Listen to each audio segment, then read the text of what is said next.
Olá, boa tarde. Estamos no ar com mais uma edição do Fala DF, o telejornal feito por você, telespectador. Eu sou Catiúcia Sotomayor e aguardo a sua participação. Mande sua sugestão, suas ideias ou sua matéria pelo WhatsApp 61 98211 4948 ou para o e-mail faladfcanal11@gmail.com. Começamos com as novidades na crise do combustível, que entra no 9º dia. Ontem houve mais manifestações, as filas nos postos continuam, mas nesta terça alguns serviços estão sendo retomados. O Aeroporto Internacional de Brasília começa a voltar ao normal. Caminhões-tanques estão chegando aos poucos para o reabastecimento e voos começaram a ser normalizados. Durante o dia de ontem, 25 caminhões entregaram querosene de aviação, o que elevou a reserva do aeroporto ao nível de 55% da capacidade. Mesmo com as remessas, o terminal segue operando em regime de restrição. A manifestação em frente ao Palácio do Planalto chegou a bloquear a via S1, o eixo monumental, no sentido Congresso Rodoviária, por cerca de meia hora. Às 18h10, segundo a PM, um grupo de 150 pessoas ocupava o gramado em frente ao Congresso Nacional. Com isso, a via só foi liberada para o fluxo de veículos. Além das aulas, o funcionamento dos postos de saúde e as consultas marcadas na rede pública também foram retomadas nesta terça-feira. Segundo o governador Rodrigo Hollenberg, por enquanto, apenas as cirurgias eletivas seguem suspensas e sem previsão de voltar ao normal. Desde sábado, todos os procedimentos previstos foram cancelados. Nos postos de combustível do DF, as filas continuam crescendo, com espera de até 4 horas. Prateleiras de supermercados já mostram que produtos básicos estão em falta. E a primeira entrevista de hoje é com o nosso comentarista da língua portuguesa, Diego Amorim. Boa tarde, professor. Tudo bem? Como vai? Tudo bom? Tudo bem. Agora vamos começar com metonímia. A gente não pode dizer, por exemplo, que é uma greve dos combustíveis.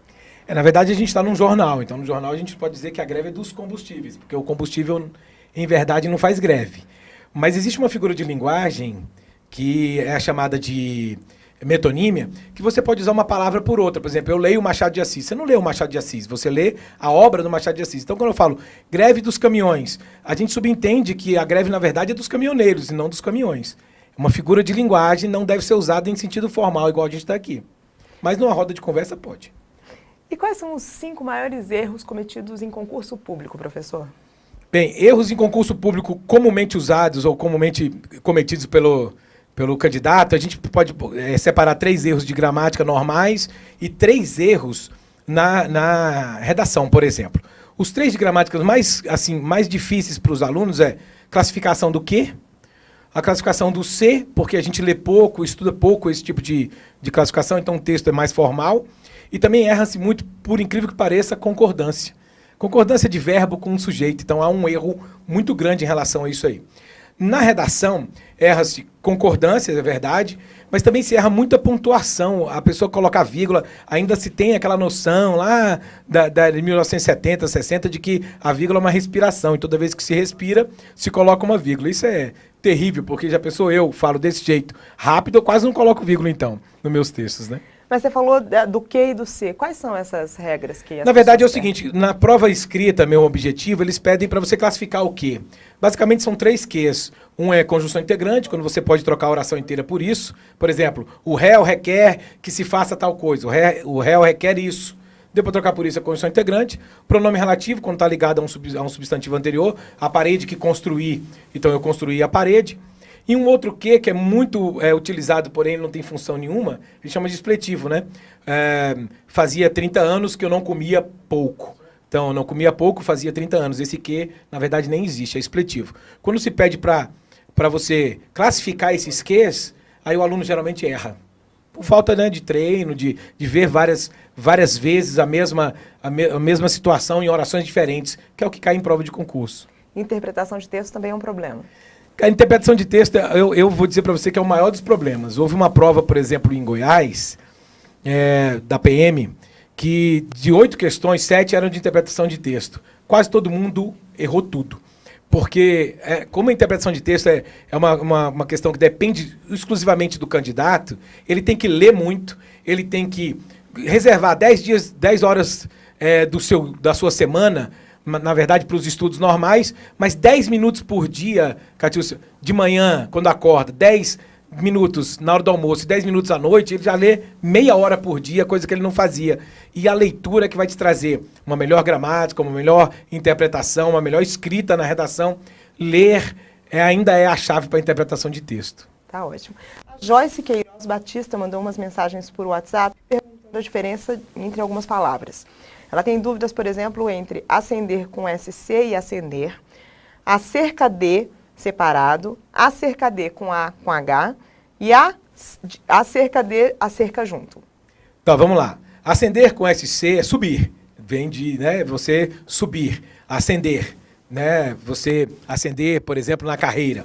E acender só com C é você acender a luz, acender alguma coisa que está apagada.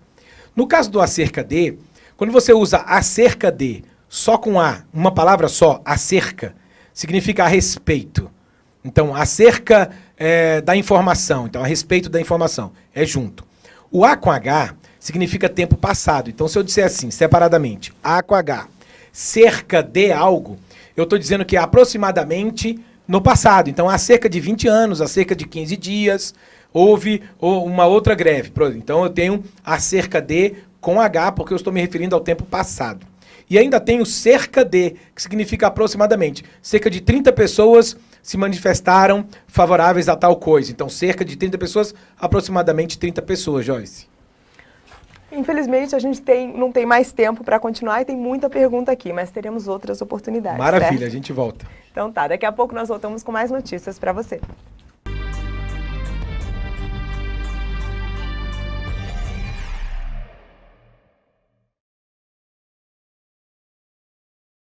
E o que você pretende fazer hoje? No DF tem opção de música, cinema, exposições e até debate. Nós temos algumas dicas de programação na nossa agenda.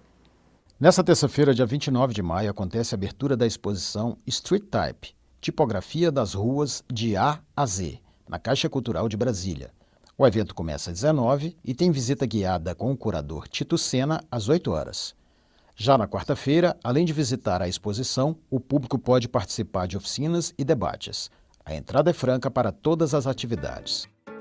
No Teatro Sesc Garagem da 913 Sul, João Pedreira lança seu álbum Água na Peneira às 20 horas.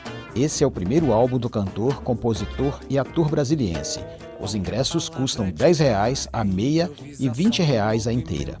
Continuando o Cine Curta Brasil, com recorte curatorial da mulher negra. Nessa terça-feira serão exibidos os curtas Afronta com Lu Nascimento, por Juliana Vicente, O Rito, de Cíntia Lima e Bia Lima, El Reflexo e Aurora, de Everlane Moraes Santos. Acontece ainda o debate Provocações sobre a militância estética com Negata.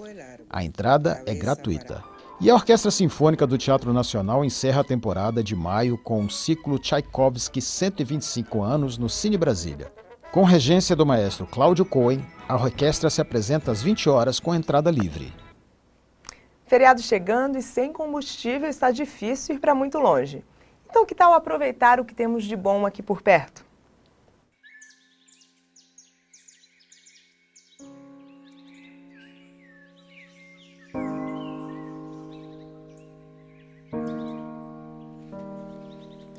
A cidade de Formosa, Goiás, tem como forte o ecoturismo.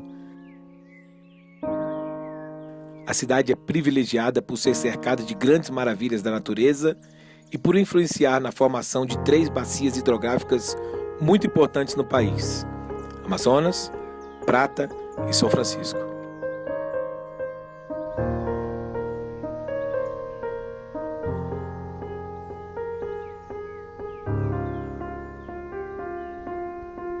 Dentre uma infinidade de atrativos, o Salto do Itiquira se destaca, já que conta com 168 metros de queda livre, sendo o maior salto do Planalto Central.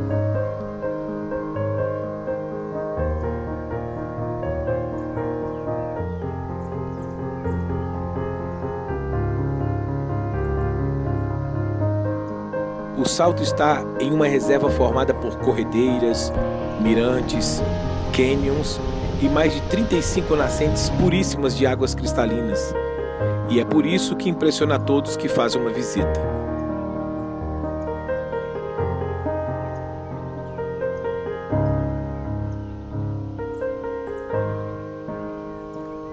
Hoje, o parque é uma unidade de conservação aberta à visitação e possui normas que devem ser seguidas à risca para que o turista possa aproveitar da melhor forma a sua visita.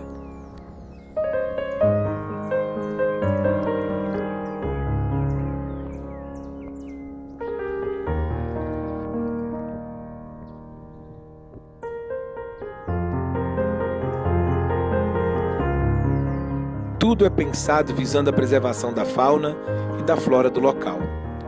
O Salto é a 7ª maior queda de cachoeira do país.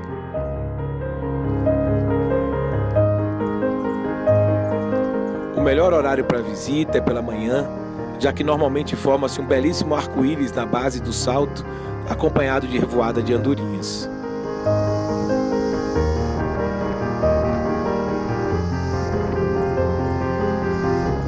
O cenário é simplesmente inesquecível.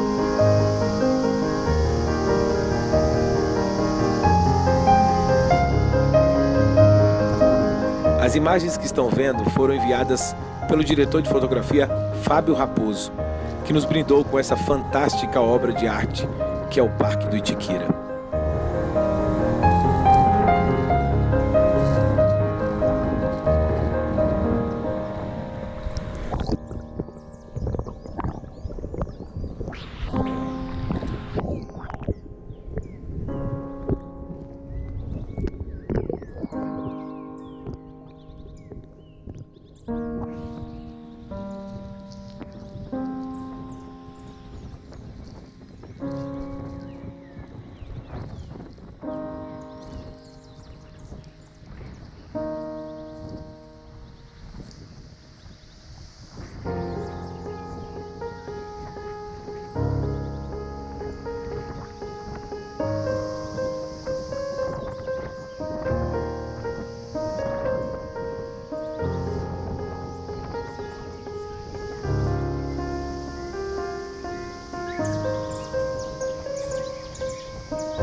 O parque abre para visitação o ano todo, inicia as atividades diariamente às 9 horas da manhã, permite entradas até às 16 e fecha às 17 horas.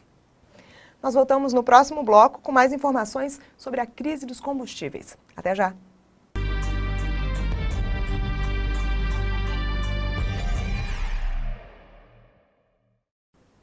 Produtores do DF jogaram fora 500 mil de ovos durante a greve dos caminhoneiros. Além disso, 400 mil aves foram abatidas devido à falta de ração e à dificuldade de escoamento da produção para outros estados. O desperdício corresponde a 71% do que é produzido na região, em média, todos os dias. A Associação Brasileira de Proteína Animal, ABPA, informou em nota que os bloqueios afetam também a suinocultura. Levantamento feito pela entidade registra que desde o início da greve são quase 70 milhões de aves mortas e cerca de 120 mil toneladas de carne de frango e de carne suína que deixaram de ser exportados. Além disso, cerca de 1 bilhão de aves e 20 milhões de suínos ainda estão em risco, como consequência direta dos bloqueios. Aqui com a gente, o presidente da Federação da Agricultura e Pecuária do Distrito Federal, FAPDF, Fernando Ribeiro. Boa tarde. Boa tarde, Patrícia. Presidente, os dados, a gente não tem como saber ainda os números do prejuízo, né? Mas a gente tem dados mais atuais aqui no DF? Aqui, só para te situar, aqui em Brasília tem mais ou menos 10 milhões de aves alojadas de frangos. E nós temos mais ou menos 1,5 milhão de aves de matrizes para produzir ovos férteis. Nós tivemos recentemente fazendo uma avaliação, a gente estima que mais ou menos 1 milhão de ovos já foram descartados por não estar mais aptos nem para produzir pintinho nem para o consumo humano. Então esse já é um prejuízo. No caso específico dos frangos, nós temos uma dificuldade que a unidade industrial aqui do Distrito Federal tem capacidade para bater 240 mil. O primeiro turno ontem, o segundo turno já foi parado e a gente estima que hoje e amanhã o primeiro turno também esteja parado. Ou seja, nós vamos ter mais ou menos 240 mil frangos não sendo abatidos no Distrito Federal. No entorno da cadeia como um todo, é difícil avaliar o prejuízo. Mas a gente sabe que os frangos que estão alojados, os seus índices zootécnicos já não serão o mesmo, por falta de ração. E a gente torce para que o movimento permita liberar, né? E deve-se enfatizar que a federação, desde o início, apoiou o movimento por entender que é legítimo e justo, mas está recebendo uma certa dimensão que vem prejudicar os produtores de uma maneira geral, principalmente os de aves, os de suínos e, no caso, também dos bovinocultores de leite.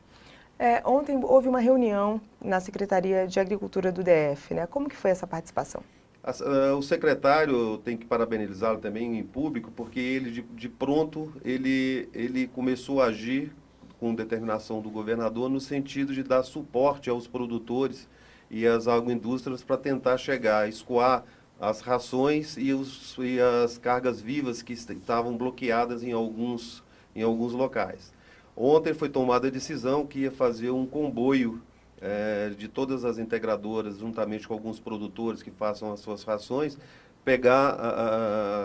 pegar insumos na região de Anápolis. Então, de prontidão, hoje saiu um comboio, que eu não sei te precisar quantos caminhões foram, mas com escolta policial da Polícia Militar. Uma das demandas era a liberação de mais de 60 caminhões de ração que estão parados nas rodovias. Alguma coisa já conseguiram mudar? Já sim, nós conseguimos, em alguns pontos pontuais, através da interveniência do secretário e da polícia, fazer essa liberação. Então, a gente está conseguindo, nesse momento, apagar o incêndio em determinados momentos mais críticos, né? Isso está afetando mais ou menos quantas pessoas aqui no DF? Olha, nós estimamos que só no abatedouro, que não vai parar de abater, eu acho que deve ter umas 5 mil pessoas que vão ficar paradas nesse período. Nós temos mais ou menos uns 200 produtores que empregam mais ou menos, cada produtor, uma média de 4, 5. Então, nós estamos falando aí de alguns milhares de empregos que estão correndo risco, né? E a gente acha que se essa crise prorrogar por muito tempo, a gente vai ter problema sanitário também para escoar esses produtos que vão morrer naturalmente por falta de ração. Essa questão sanitária mesmo, está saindo, tem algumas matérias, umas notinhas saindo no WhatsApp falando do risco de consumir a carne depois da greve. Vocês estão preocupados com essa situação também? Não, eu acho que a agroindústria, ela tem o seu sistema de vigilância sanitária, juntamente com o governo, que não permite nenhum tipo de carne que seja imprópria para o consumo humano passar nos controles que tem da agroindústria. Então, esse risco não vai ter, né? Mas em relação, por exemplo, à nutrição desses animais, já que eles estão com um tamanho inferior ao esperado, existe alguma coisa nesse sentido que vocês não têm como resolver? Não, as aves que já estão alojadas já estão com seus índices zootécnicos praticamente, não se consegue recuperar esse frango, né? Então, um frango que sairia talvez com 3,1 kg, 3,8 kg, talvez saia com 2,4 kg.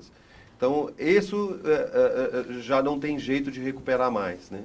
A agroindústria tem feito no sentido de comunicar aos integrados e de criar mecanismo para proteger o frango, né? Para eles não morrerem de inanição. Então, existem técnicas que você faz para reduzir um pouco o consumo e com isso eu acho que a gente está conseguindo passar com essa crise, sem nenhum grande problema sanitário. Agora, em relação a essa cadeia produtiva, existe realmente um encadeamento, né? Quando a gente fala dos produtores, outras áreas também acabam sofrendo por conta dessa crise. A cadeia produtiva, ela tem praticamente 2 segmentos muito bem definidos. Um é a produção de ovos férteis, que depois, quando chega no incubatório, se transforma em pintinho. Esse pintinho é repassado por uma gama de produtores, e esses produtores pegam o pintinho e fazem ele chegar na fase adulta e chega no abatedouro com mais ou menos uns 2,850 kg a 3 kg. Então, essa fase das cadeias são muito bem definidas. E a agroindústria, ela tem uma programação muito grande, então ela precisa comprar insumos, precisa comprar embalagem, precisa comprar medicamentos. Então, é toda uma cadeia que está sendo destruída nesse momento de crise aí. E existe uma forma de se recuperar isso? Quando o senhor fala de medicamento, ração... Esses 10 bilhões de frangos que estão alojados, eles já têm um certo nível, não se consegue recuperar. A gente imagina que no próximo ciclo, que acontece a cada 45 dias, 60 dias, aí sim, eu acho que se consegue fazer a regularização de uma maneira geral. O senhor me falou da necessidade que vocês sentem de fazer um apelo para sensibilizar os caminhoneiros. O senhor já disse que é a favor dessa manifestação no sentido da necessidade de realmente baixar o custo. O custo, isso. A gente tem pedido para as lideranças e alguns que estão apoiando que sensibilize as pessoas que estão no campo, principalmente nos locais mais críticos, que permitam a liberação das cargas vivas e das rações, porque senão nós podemos ter um prejuízo ainda maior para o produtor. A gente pode considerar alguma dessas demandas emergenciais que o senhor disse que foram apresentadas ontem, além dessa liberação de alguns caminhões e de conseguir pegar ração em umas cidades próximas. Existe alguma outra demanda que vai ser atendida, que você já tem alguma informação? O secretário criou vamos falar, esse gabinete de crise, né, onde que está as agroindústrias e alguns grandes produtores, bem como alguns fabricantes de rações, no sentido de criar uma sinergia e ver as demandas pontuais, que às vezes chega um caminhão que fica barrado em determinada região, aí de prontidão a gente consegue fazer a liberação. Então, esses mecanismos, eu acho que é conseguir com que o produto chegue ao produtor e, ao mesmo tempo, que permite escoar a produção dele para chegar nas agroindústrias. Esse, eu acho que é o caminho mais adequado. Estando nessa área, o senhor já passou por uma crise parecida com essa, uma situação tão complicada? Não, eu já tenho um certo tempo que eu sou criador, e milito nessa área há bastante tempo. Eu acho que é a primeira vez que nós passamos por alguma coisa semelhante. Nós tivemos embargo da comunidade europeia há uns dias atrás, mas que foi pontual no sentido de existia o produto, mas a demanda era maior a oferta era maior do que a demanda. Então teve uma redução de preço. Mas isso foi uma questão momentânea de mercado. Agora, isso não, está deixando de tirar o produto do campo e levar as rações aos seus produtores. Tá bom, muito obrigada, uma boa sorte para vocês. Obrigado a todos. Obrigada pela entrevista. Lembre-se que este espaço é seu. Queremos mostrar o que você quer ver. Mande sua matéria para o nosso WhatsApp 619-8211-4948 ou para o e-mail faladfcanal11@gmail.com. Siga a gente também no nosso Instagram, @faladf. Lá você pode acompanhar algo que perdeu ou rever a matéria que deseja. Vamos fazer este jornal juntos. A gente se encontra aqui na TV União, ao vivo, às 13h30. Até amanhã.